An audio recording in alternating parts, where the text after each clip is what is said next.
Bonjour à tous les passionnés de football et bienvenue sur votre chaîne d'actualité. Commençons fort avec l'Olympique de Marseille. Après une fin de période pré-trêve compliquée marquée par des défaites et des tensions internes, le club phocéen avait besoin de se rassurer et la réponse fut éclatante. Pour leur retrouvaille avec le Vélodrome, les hommes de Roberto De Zerbi ont offert un véritable récital en écrasant Lorient sur le score de 4-0. Faut dire que le match a rapidement tourné en leur faveur. Dès la 10e minute, l'expulsion de Darlin Yongwa a laissé les Merlus à 10, provoquant un pénalty transformé sans trembler par Greenwood. Ce fut le début d'une soirée parfaite pour les recrues estivales. Benjamin Pavard, pour sa toute première apparition sous le maillot olympien, a non seulement montré une grande solidité défensive, mais a aussi régalé le public en inscrivant le deuxième but d'une tête rageuse sur corner. Une première notée 7,5 sur 10 par notre rédaction, c'est dire la qualité de sa prestation. L'international français s'est dit très content de cette première, ici au Vélodrome et devant ma famille, soulignant l'excellente entente avec son nouveau coéquipier en charnière centrale, Naïef Aguerd. Et justement, l'autre recrue défensive, Aguerd, a lui aussi marqué pour ses débuts, scellant le score en seconde période. Angel Gomes, autre nouveau visage,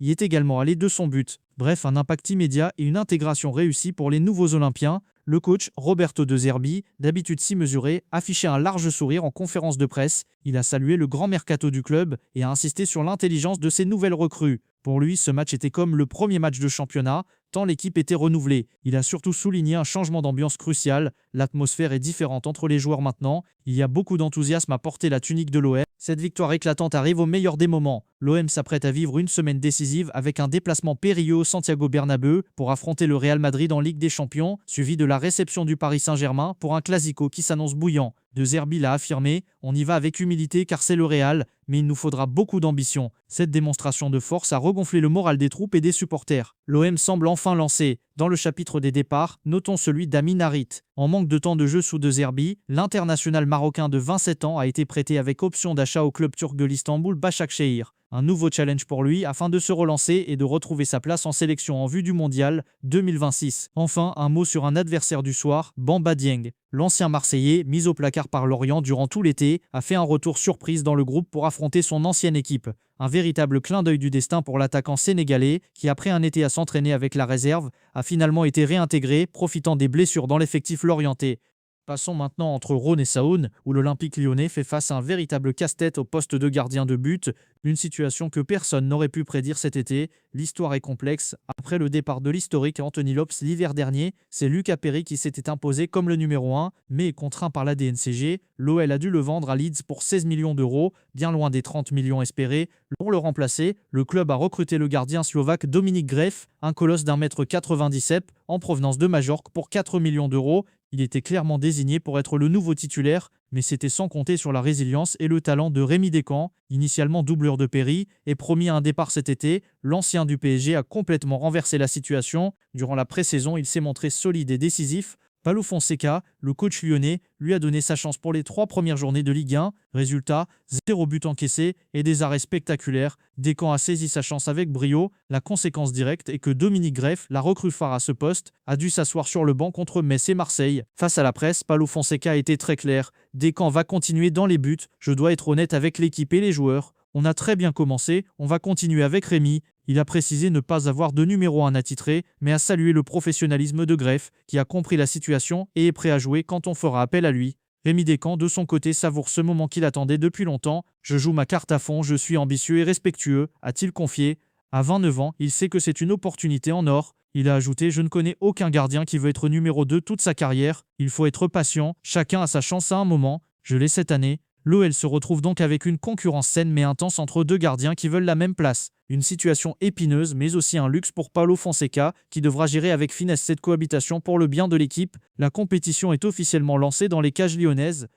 Restons en Ligue 1 avec 2 autres grands clubs. Du côté de Lille, un nouveau nom est sur toutes les lèvres, Hamza Igamane. Débarqué des Rangers pour un peu plus de 10 millions d'euros, cet attaquant marocain de 22 ans était encore inconnu en France il y a quelques semaines, mais pour son premier match, il a frappé un grand coup, 2 buts en seulement 45 minutes de jeu. Son profil, qui avait déjà séduit l'Écosse et le Maroc, a convaincu le LOSC de miser sur lui, malgré la concurrence de Rennes et Strasbourg. Inspiré par Didier Drogba et Olivier Giroud, qu'il va d'ailleurs côtoyer à Lille, Igamane est un joueur au parcours atypique. J'ai joué dans les rues populaires du Maroc, parfois pieds nus avec les cailloux, a-t-il raconté lors de sa présentation. Il se voit comme un exemple pour les jeunes talents de son pays. Très ambitieux, il espère marquer le championnat de son empreinte. La L1 est un championnat difficile et j'espère marquer à tous les matchs, a-t-il lancé. La Ligue 1 est prévenue. Un nouveau prédateur est arrivé dans le Nord. Pendant ce temps à Paris, l'ambiance est plus studieuse. Après avoir remporté la première Ligue des Champions de son histoire, le PSG doit gérer un nouveau casse-tête, non pas sur le terrain, mais dans le vestiaire, avec les départs de cadres comme Gianluigi Donnarumma et Presnel Kimpembe.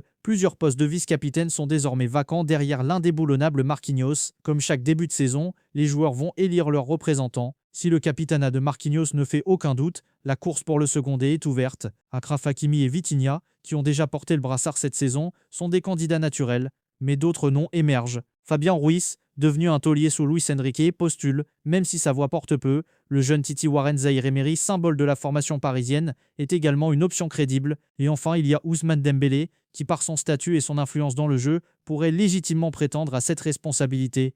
Le vote s'annonce serré et déterminera la nouvelle hiérarchie du vestiaire parisien.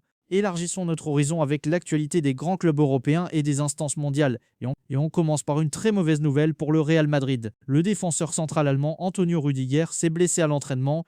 Le diagnostic est tombé, une lésion musculaire au muscle droit fémoral de la jambe gauche. Le verdict est lourd, jusqu'à 3 mois d'absence. C'est un énorme coup dur pour Xabi Alonso. Rüdiger va manquer des échéances capitales, notamment le premier match de Ligue des Champions contre l'OM, le derby face à l'Atlético, le déplacement à Anfield contre Liverpool et surtout le Clasico contre le FC Barcelone le 26 octobre. Un véritable casse-tête en perspective pour la défense madrilène. Direction la Turquie où Galatasaray a réalisé un mercato totalement fou, historique même. Le club stambouliote a dépensé plus de 148 millions d'euros, se classant comme le 14e club le plus dépensier de l'été. Pour briller en Ligue des Champions, ils n'ont pas fait les choses à moitié. Ils ont obtenu le transfert définitif du buteur nigérian Victor Osimhen, arraché Wilfried Singo à Monaco pour plus de 30 millions et recruté le gardien de la sélection turque Uğurcan Çakır. Et ce n'est pas tout. Ils ont également attiré 2 stars en fin de contrat, Leroy Sané du Bayern Munich et İlkay Gündoğan de Manchester City. Un recrutement in excel pour affirmer des ambitions européennes retrouvées. En Espagne, une jeune étoile continue de briller de mille feux. Lamine Yamal, le phénomène du Barça, est l'un des grands favoris pour le Ballon d'Or avec Ousmane Dembélé. À tout juste 18 ans, il affiche des ambitions démesurées, remporter la Ligue des Champions, mais aussi la Coupe du Monde avec l'Espagne. Gagner une Coupe du Monde est le rêve de tout footballeur, a-t-il déclaré, conscient que la Roa sera l'une des favorites. En Angleterre, l'ambiance est bien différente pour certains joueurs de Chelsea. Le nouvel entraîneur Enzo Maresca s'est montré inflexible. 3 joueurs, Axel Disasi, Raheem Sterling et David Datro Fofana, qui n'ont pas trouvé de porte de sortie cet été, s'entraînent à l'écart du groupe professionnel. Et lorsque la presse a demandé à Maresca s'ils avaient une chance de réintégrer l'équipe, sa réponse a été un non sec et définitif. La porte est fermée à double tour. Enfin, terminons avec une information qui pourrait révolutionner le football de sélection. Selon le média espagnol Sport, la FIFA envisagerait une réforme majeure du calendrier international dès la saison prochaine. L'idée serait de fusionner les trêves de septembre et d'octobre en une seule et unique fenêtre prolongée de 3 semaines. Cela permettrait aux sélectionneurs de travailler plus longuement avec leurs joueurs. La trêve de novembre serait maintenue. Cette réforme, prévue jusqu'en 2030, vise à alléger un calendrier surchargé, mais elle obligerait les clubs à se passer de leurs internationaux pendant une période plus longue en début de saison. Le débat est ouvert. Voilà, c'est la fin de notre tour d'horizon complet de l'actualité football. N'oubliez pas de liker la vidéo si elle vous a plu, de la partager et surtout de vous abonner pour ne rien manquer de nos prochaines analyses. Merci de nous avoir suivis et à très bientôt sur notre chaîne.